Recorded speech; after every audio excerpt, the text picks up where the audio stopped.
নমস্কার। গল্পের ঝুলিতে সকল শ্রোতা বন্ধুদের স্বাগত জানাই।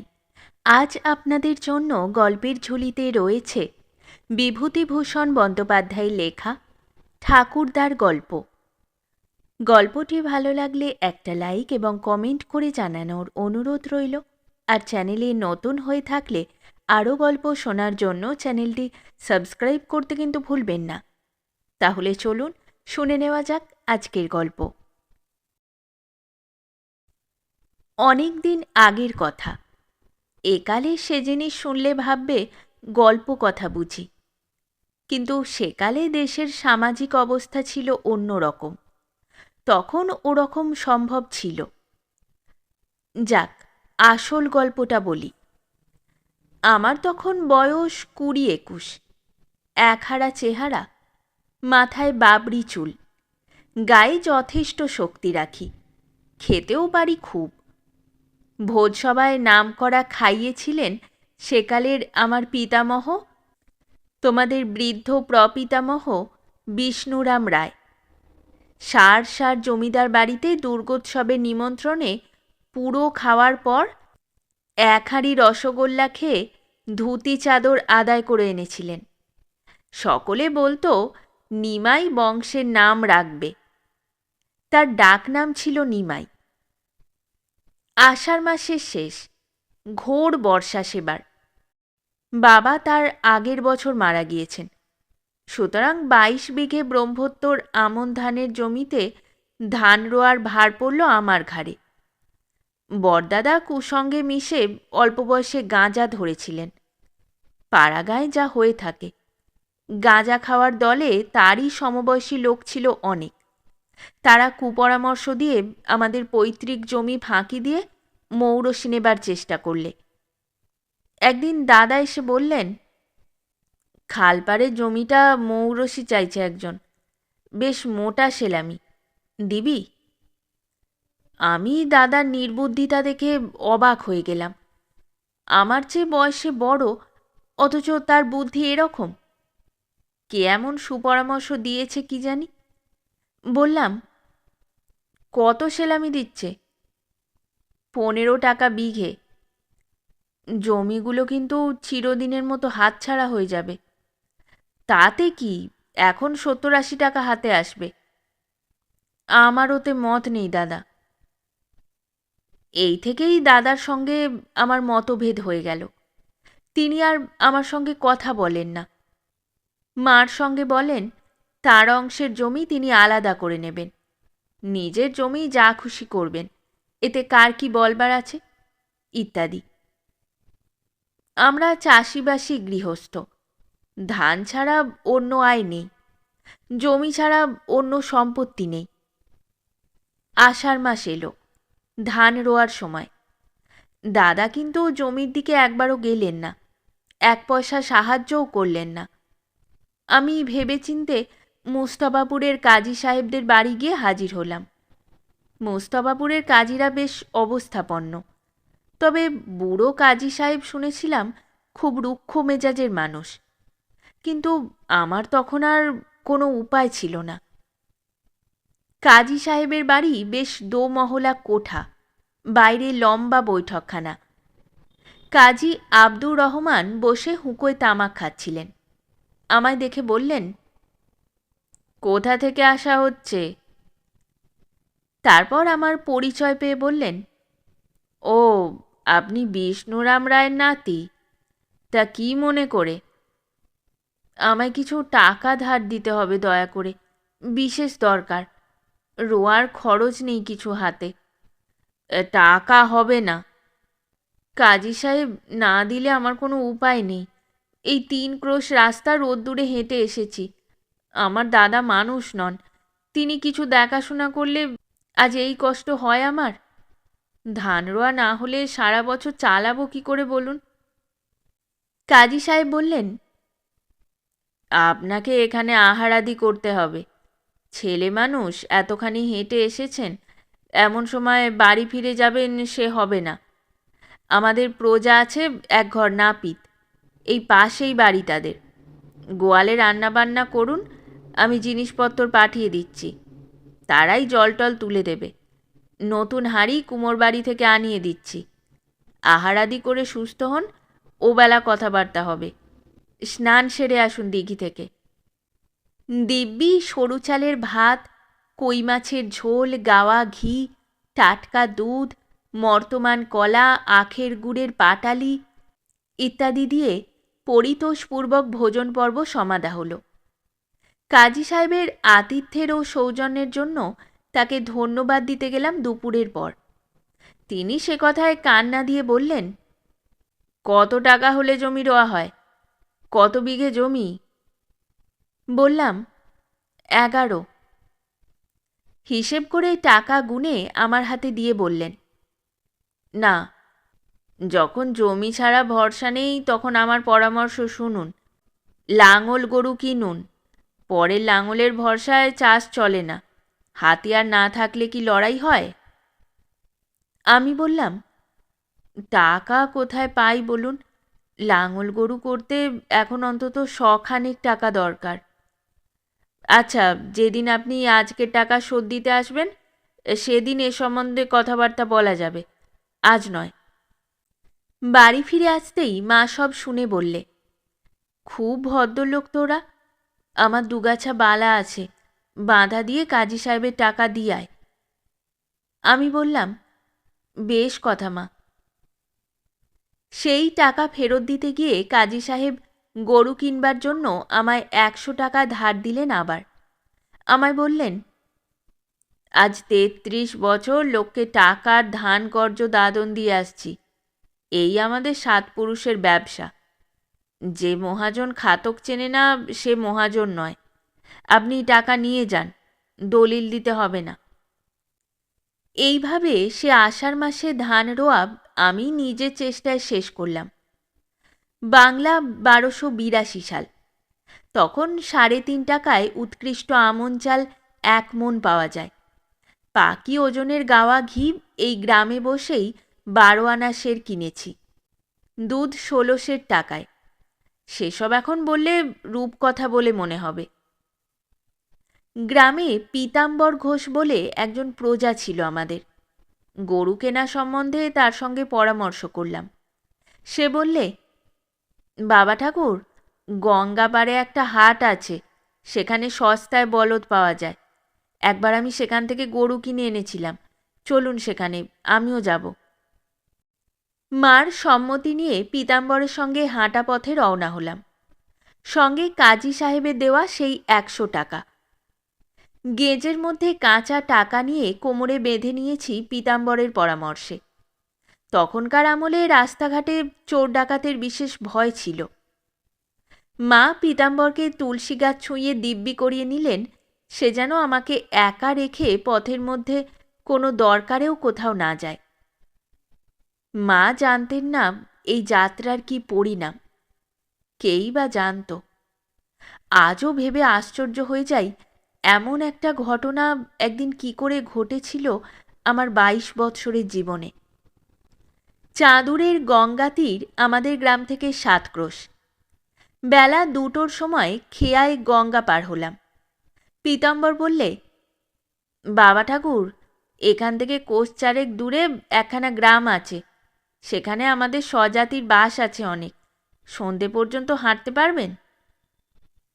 তখন আমার জোয়ান বয়স। বললাম, খুব। পীতাম্বর বললে, তবে চলুন বাবা ঠাকুর।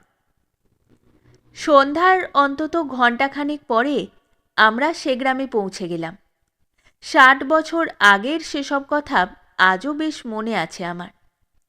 আমাকে দাঁড় করিয়ে রেখে পীতাম্বর বাসার সন্ধানে কোথায় চলে গেল। আমি একটা নিম গাছের তলায় দাঁড়িয়েই আছি অন্ধকারে। পীতাম্বর আর ফেরে না। আধ ঘণ্টা পরে দেখি পীতাম্বর এসে ডাকছে, আছেন নাকি বাবা ঠাকুর? চলুন। তারপর একটা খড়ের ঘরে নিয়ে গিয়ে আমাকে তুললে। মনে হলো সেটা কোনো গৃহস্থের বাইরে চণ্ডী মণ্ডপ হবে। একপাশে কতকগুলো বিচালি, অন্যদিকে ধানের বস্তা। একটা মাদুর পর্যন্ত পাতা নেই মাটির মেঝেতে। তার ওপর অস্পষ্ট অন্ধকার, আলো নেই। বাড়ির লোকেরা এমন অভদ্র যে একবার খোঁজ পর্যন্ত নিলে না আমাদের। পীতাম্বরকে বললাম, দেশলাই জালি, একবার দেখে নি সাপখোপ কোথাও আছে কিনা। এমন বাড়িতেও নিয়ে এসেছো তুমি? বাবু, এ রাত দেশ, বড় খারাপ জায়গা। বিদেশি মানুষকে জায়গা দেয় না। এরা বোধহয় জানেও না যে আমরা বাইরের ঘরে আছি। কোনো রকমে রাত কাটিয়ে ভোর হবার সঙ্গে সঙ্গে বেরিয়ে পড়া গেল দুজনে।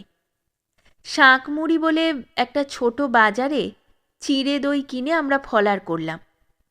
আগের রাত্রে অনাহারে আছি, তার উপর আমার জোয়ান বয়সের খিদে। আধসের চিঁড়ে আর আধসের দই, পোয়াটা গুড় ও এক ছড়া কলা এক একজনে চক্ষের নিমেষে উড়িয়ে দিলাম। পীতাম্বরের মহৎ দোষ ছিল, তামাক খেতে বসলে সে হঠাৎ উঠত না। মুদির দোকানে আহারান্তে তামাক খেতে বসল তো বসলই। এদিকে বেলা পড়ে আসতে আমি একটু ব্যস্ত হয়ে উঠলাম। মুদির দোকানে পয়সা মিটিয়ে আমরা আবার পথ হাঁটি। বেলা যখন বেশ গড়িয়ে এসেছে, তখন উপর দিক থেকে খুব মেঘ করে এলো। পীতাম্বর বললে, বাবা ঠাকুর, আগে সিজে ডুমুরদা বলে গ্রাম, অনেক বামুনের বাস, কিন্তু জায়গাটাতে যাব কি না তাই ভাবছি। কেন? বিখ্যাত ডাকাতের জায়গা, বামুনরাই ডাকাত। গঙ্গা দিয়ে একসময় বিদেশি মাল বোঝাই নৌকো যাওয়ার উপায় ছিল না, আজকাল তেমনটা নেই। তবুও বাবা ঠাকুর বিশ্বাস নেই, সঙ্গে অতগুলো টাকা। গ্রামের মধ্যে ঢোকা ভালো বাইরের মাঠে থাকার চেয়ে। মাঠের মধ্যেও ডাকাতি করে নিতে পারে তো। চলো কোনো ব্রাহ্মণের বাড়ি আশ্রয় নিই। কিন্তু বাবা ঠাকুর, কোনো রকমে যেন জানতে দেবেন না যে আমাদের কাছে টাকা আছে। সিজে ডুমুরদ জায়গা ভালো না।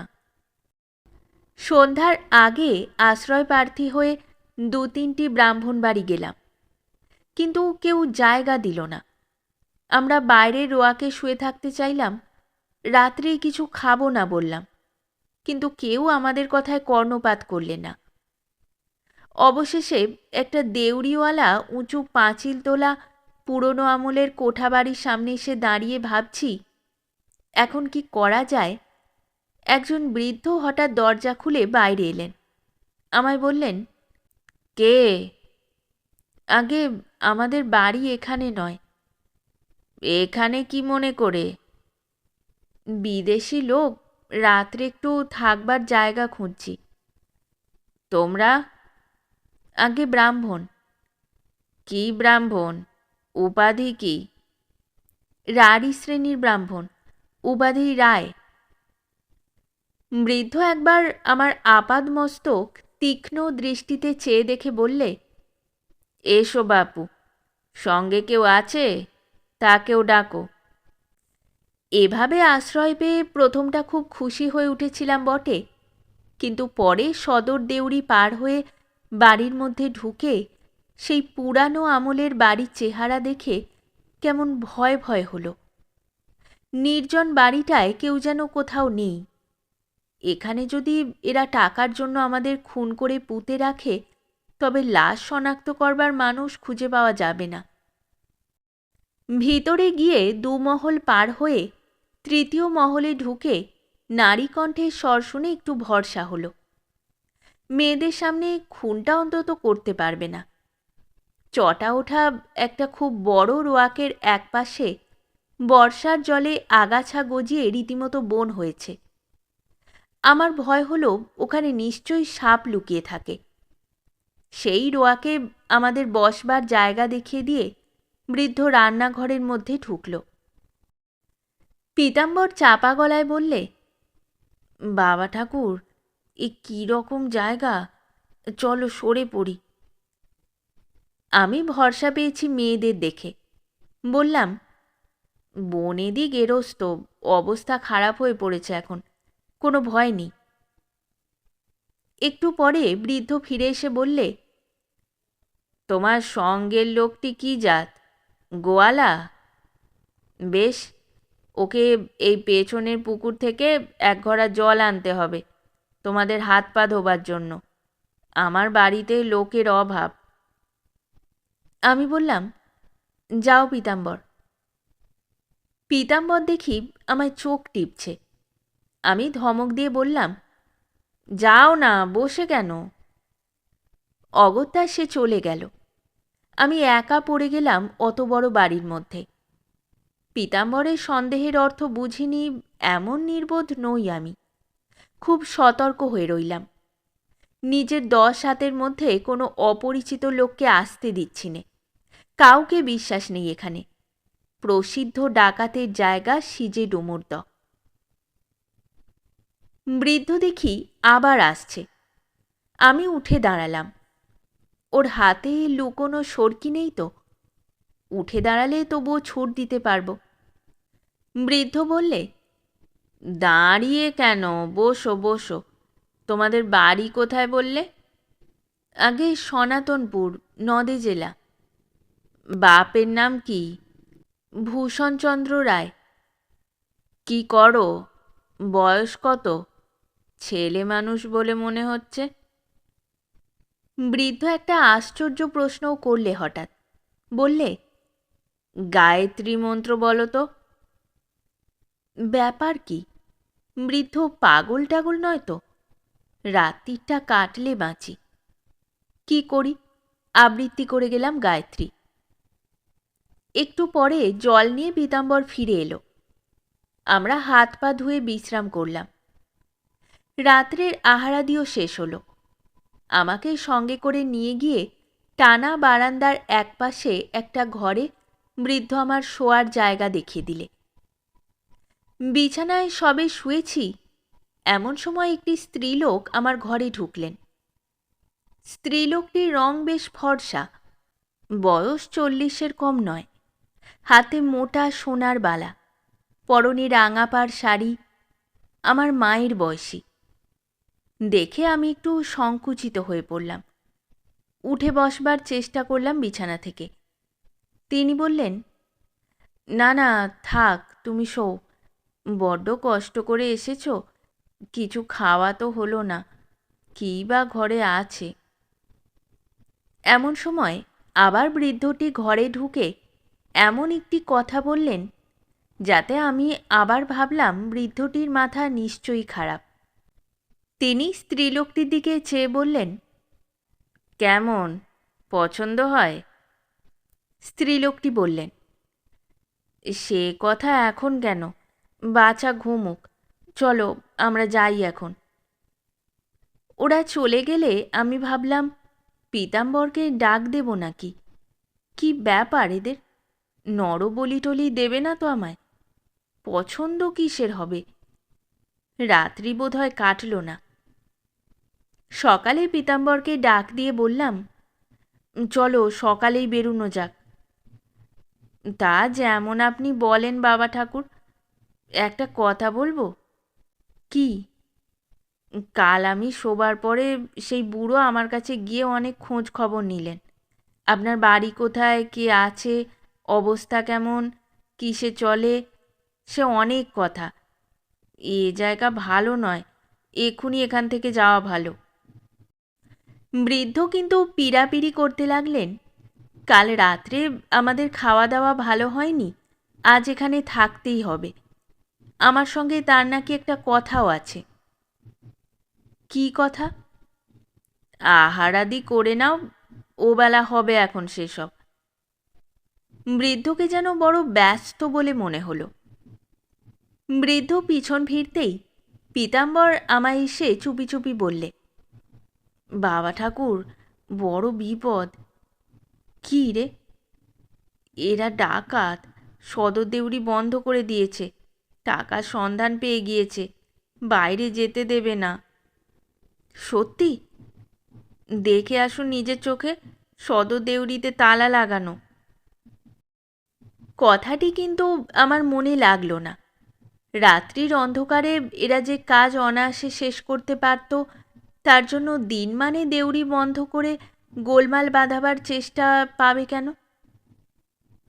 পীতাম্বর হাজার হোক গোয়ালার ছেলে, 80 বৎসরে সাবালক হয় না। রাত্রে সেই স্ত্রীলোকটি একটু পরে এসে বললেন, বাবা, কুয়োর জল তুলে দিচ্ছি, বেশ করে নিয়ে নাও, কিন্তু এবেলা কিছু খেও না যেন। আশ্চর্য হয়ে বললাম, খাবো না কেন মা? এ নিশ্চয়ই নরবলি না হয়ে যায় না। স্ত্রীলোকটি বললেন, মা বলে ডেকেছ তো, তাহলেই হয়ে গেল, কর্তার কাছে সব শুনো। বলতে বলতে বৃদ্ধ এসে হাজির। বললে, সোজা কথা বলি শোনো, আমার একটি নাতনি আছে, সেটিকে তোমায় বিয়ে করতে হবে। সুন্দরী মেয়ে, তোমাকে এক্ষুনি দেখানো হচ্ছে, কোনো অনিষ্ট হবে না তোমার। মেয়ে কানাখোড়া নয়, দেখলেই বুঝতে পারবে। তোমার সঙ্গে চমৎকার মানাবে বলেই এ সম্বন্ধ স্থির করেছি। আমার সামনে বজ্রপাত হলেও বোধহয় তত আশ্চর্য হতাম না। বিয়ে করতে হবে, সে কেমন কথা? বললাম, সে কি, তা কেমন করে হয়? কেন হবে না? তোমরা আমাদেরই পাল্টি ঘর, মেয়ে ভালো, তোমার অমতের কারণ কি? গহনাপত্র সবই দেওয়া হবে। আগে তা হয় না। বৃদ্ধের মুখ চোখের ভাব বদলে গেল। হঠাৎ অত্যন্ত কর্কশ রুক্ষস্বরে বলে উঠল, তা হয় না? তা হতে হবে। আমি কে জানো? আমার নাম ঈশ্বর রায়। আমার নামে সিজে ডুমুরদ থেকে মগরার খাল পর্যন্ত লোকে থরহরি কাঁপত একদিন। বিয়ে না করে এখান থেকে যাবার জো নেই তোমার। দেউড়িতে চাবি দেওয়া, ঘাড়ে ধরে বিয়ে দেওয়াবো যদি সোজা আঙুলে ঘি না ওঠে। গোঁপদারি ওঠেনি, ছোকরা কার সঙ্গে কি বলছো তোমার খেয়াল নেই। আমি কাঠের পুতুলের মতো বসে রইলাম। বৃদ্ধ সেই স্ত্রীলোকটির দিকে চেয়ে বললে, যাও, জগদ্ধাত্রীকে নিয়ে এসো। স্ত্রীলোকটি ঘরের মধ্যে ঢুকলেন এবং একটু পরে যখন মেয়েকে নিয়ে এলেন হাত ধরে, তখন সাক্ষাৎ জগদ্ধাত্রী প্রতিমার মতোই তার রূপ ফুটে উঠল আমার মূঢ় চোখের সামনে। যেমনি গড়ন, তেমনি লম্বা, তেমনি রং। নামেও জগদ্ধাত্রী, রূপেও জগদ্ধাত্রী, ব্যবহারেও তাই। এরপরে গল্প খুব সংক্ষিপ্ত। এই মেয়েই তোমাদের ঠাকুরমা জগদ্ধাত্রী দেবী, পুণ্যবতী। শীতের সিঁদুর নিয়ে চলে গিয়েছে আজ কতকাল। তোমাদের বাপ তখন 6 বছরের। আর সেই ডাকাতের সর্দার ঈশ্বর রায় ছিলেন আমার দাদা শ্বশুর। গল্পটি শেষ করে ঠাকুরদা একবার শ্রোতাদের মুখের দিকে চাইলেন, কিন্তু কারুর মুখ দেখে বোঝা গেল না যে তারা কেউ এটা বিশ্বাস করেছে। তখন তামাকের নলটায় একটি জোরে টান দিয়ে বললেন, আগেই তো বলেছি এটা সত্যি বলে তোমরা কেউ বিশ্বাস করতে পারবে না, কিন্তু জেনো এটা সত্যি।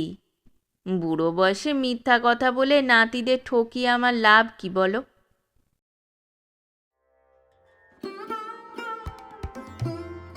শেষ হলো আমাদের আজকের গল্প। গল্প পাঠে এবং বিভিন্ন চরিত্রে আমি তৃষিতা। গল্পটি ভালো লাগলে লাইক এবং শেয়ার করে দেবেন। আর চ্যানেলে নতুন হয়ে থাকলে আরও গল্প শোনার জন্য চ্যানেলটি সাবস্ক্রাইব করতে কিন্তু ভুলবেন না। খুব তাড়াতাড়ি নতুন একটি গল্প নিয়ে ফিরে আসব। সকলে ভালো থাকুন, শুনতে থাকুন গল্পের ঝুলি।